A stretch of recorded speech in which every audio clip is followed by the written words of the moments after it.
habeen wanaagsan daawadayaal ku soo dhawaada caawiya caalamka iyo Cabdiraxmaan Bidhaan wararkana waxa ugu waaweyn farmaajo ka sokow inuu shuruucda dalka ku xadgudbay wuxuu saaka weerar ciidan ku soo qaaday xafiisyada ra'iisul wasaaraha iyo xarunta golaha wasiirada waa ra'iisul wasaare Roble oo ku eedeeyay madaxweyne Farmaajo isku day afkambi iyo inuu mijaxaabinayo hanaanka doorashada Soomaaliya iyadoo uu cirka isku shareerayo khilaafka labada nin u dhaxeeya madaxtooyada Soomaaliya ayaa ka jawaabtay eedeymahaasi oo daadafaysay ra'iisul wasaaruhu soo jeediyay warbixin iyo falanqeyn ayaan idin haynaa caawa warar kale waxa kamid ah dalka Koonfur Afrika tacsi ayaa ka bilaabmaysa loo fadhiyo toddobaad iyadoo loo baroor deeqayo Archbishopkii Desmond Tutu oo 90 jir ku dhintay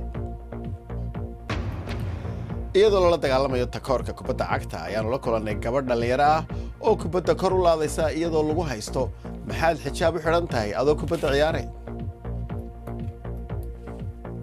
kala socod BBC News Somali Television ka raadiyaha online-ka iyo baraha bulshada halkani waa BBC London caawiya caalamka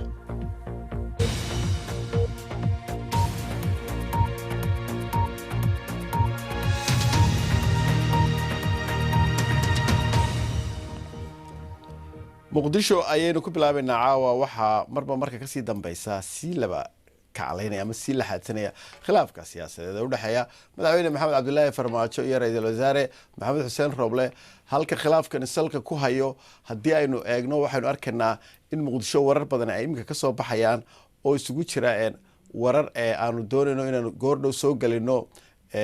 toos u soo galino beel la sheego wariyahayaga BBC-da oo cilad farsamo yar qabsatay oo rabno inaan wararkii ugu dambeysay halkaasi inooga soo gudbiso dhinaca kalena farmaajo ka sokow inuu shuruucda dalka ku xadgudbay wuxuu saaka weerar ciidan ku soo qaaday xafiisyada ra'iisul wasaaraha iyo xarunta golaha wasiirada isagoo isku dayay in uu ka horjoogsado gudashada waajibaadkoodii qaran ujeedada uu ka leeyahay talaabooyinkan guracan ee sharciga baalmarsan waa in uu ku carqaladeeyo doorashada dalka ka socota si uu xafiiska ugu sii joogo si sharci darro ah si lamid ah isku daygii fashilmay ee bishii Abriil ee dalka lagu dumin rabay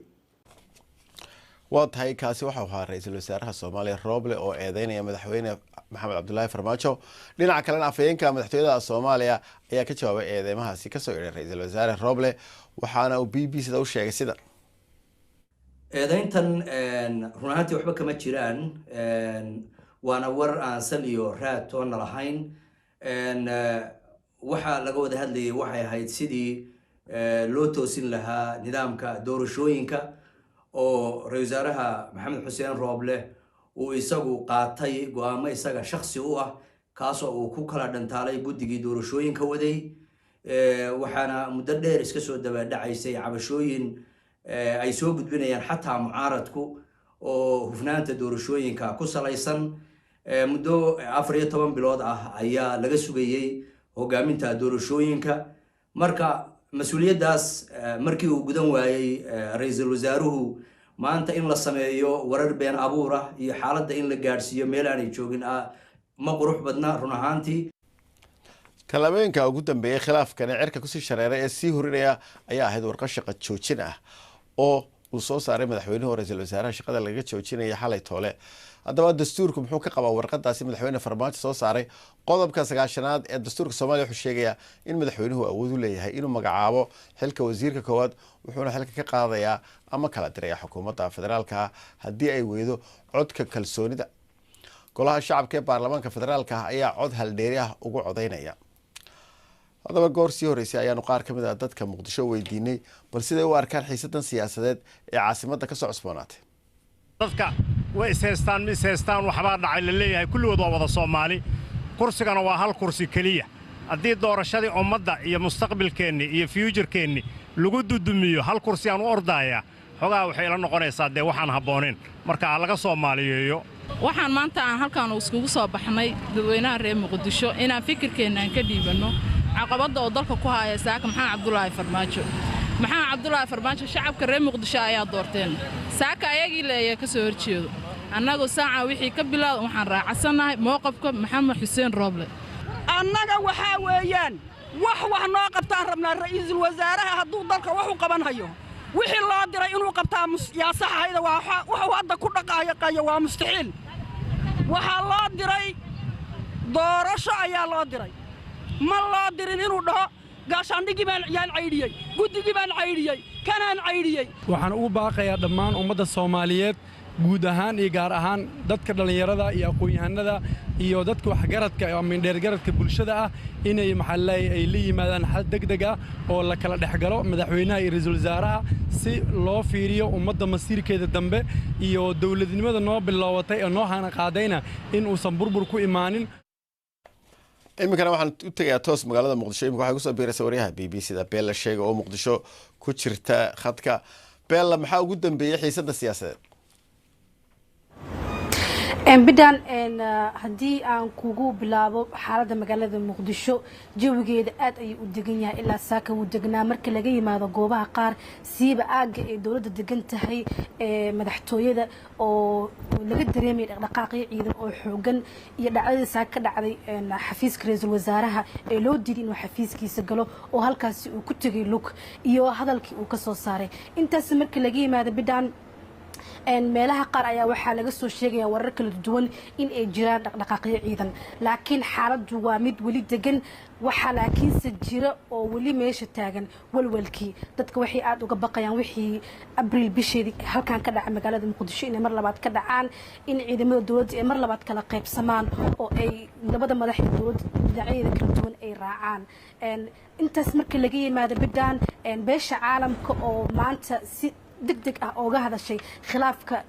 soo cusboonaaday ee madaxweynaha iyo ra'iisul wasaaraha ayaa sheegeen in arinta loo baahan yahay in wada hadal laga galo oo xal laga gaaro khilaafkana aanu u keenin in amniga uu saameyn uu ku yeesho waad mahadsantahay Beella aad baad u mahadsantahay Beella sheega oo iga soo biirtay muqdisho toos sidaad maqlaysaan waxaa laga cabsi qabaa in ciidamada dawladda Soomaaliya ay kala qaybsamaan xiisadda siyaasadeed taas oo dhalin karta dagaal la mid ah kii muqdisho ka dhacay abriil sanadkan halkaas oo kumayaal qof ay ka qaxeen ra'iisul wasaaraha hore Soomaaliya Xasan Cali Khayre ayaa isagu baaq u diray ciidamada oo yiri anshaxa ilaaliya sidaas daraadeed ciidamada ammaanka iyo kuwa qalabka sida waxaan uga digayaa inaanay dhiig faraha la gelin inaanay dumin ilayska yar ee dalkan u soo baxay inaanay goyn gacmaha shacabka cashuurta looga qaado oo iyaga mushaarkooda lagu bixiyo inaanay barakicin hooyooyinkooda ubadkooda iyo maatada aan waxba galabsan inaanay mar kale niyad jebin shacabka Soomaaliyeed inaanay kala eriyin dunida inoo soo gurmatay waa tahay hadaba arrimahan oo dhan xaggay u socdaan oo qulqulayaan maxamed mukhtaar waa wasiir hore oo dawladda Soomaaliya ka tirsanaa imkana waa agaasimaha maxadka daraasaadka Siibam Leicester buu iga soo biiraya soo dhaw maxamed haddeen hore u gallo maxaa xigaya waxaan oo buuqa iyo ishaysashadan iyo khilaafkan baa loo malaynayaa haddii aan ka bilaawno dhacdadii ugu dambeysay xalay ee dhacday soo kala saareen waraaqaha madaxweynaha iyo ra'iisul wasaaraha ay soo kala saareen madaxweynaha wuxuu ku eedeeyey musuqmaasuq ayuu ku eedeeyey laakiin ma hubo madaxweynaha inuu yahay hay'adda ay isaga u qaabilsan eedeyntaas oo markay noqoto waxay guddiga madax bannaan ee musuqmaasuqa hay'adaha garsoorka kuwaas ayay ahayn madaxweynaha isaga inuu shaqo ku yeesho maanu ahayn sidoo kale ra'iisul wasaaraha isaga laftigiisa macnaha uu ka jawaabay oo wuxuu ku eedeeyey madaxweynaha inuu arrimaha doorashooyinka uu rabo inuu asaga dhankiisa u jaleeciyo oo natiijo uu soo saaro laakiin maanu sheegin exactly waxa ay tahay oo madaxweynaha uu faraha kula jiro asna uu ku eedeynayo maanu sheegin marka horta waxaad u malaysaa eedeyntaas guuda kore la sheegay mooyaane in labada dhinacba eedeymaha ama waxa isku hayaan way ficnaan lahayd in midkood dadka uu si dhaba ugu sheego haddii aan usoo gudbino marka macnaha maxaa xigaya arrinta xigaysa kaliya waxay tahay in lagu laabto arrintii ay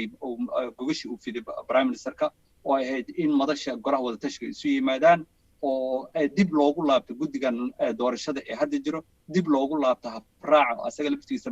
u baahan in la saxo sababto waa meelaha uu qaradka waan gartay laakiin maxamed markaad eegto ra'iisul wasaarihii iyo madaxweynihii halka ka gaadhay waad aragtaa ma wada shaqayn karayaan maamul goboleedyadiina way soo kala horjeedaan marka soo lama odhan karayo in labada dhinac waa inay dhinacun guulaysto oo hawsha la wareego doorashada ama hawsha dalka bidano 30 sano ama gaar ahaan xilliyadii colaadaha Soomaaliya aad bay isu laysay cid guulaysatana lama sheegin marka Soomaaliya taariikhdeeda hadda lagu ma hayo cid guuleysatay oo dhinaca adkaanayso marka ma aha dadka haddana tijaabo kale in la geliyo oo qaranka qatarnimo la geliyo waxa kaliya oo guuleysan kara waxay tahay marka miis la soo wada fadhiisto oo la wada hadlo laakiin arrintan macnaha waa muquuninaya waa arrin iska riyaa ah marka ugu dambeysana ku soo biishoon doonto in la wada fadhiisto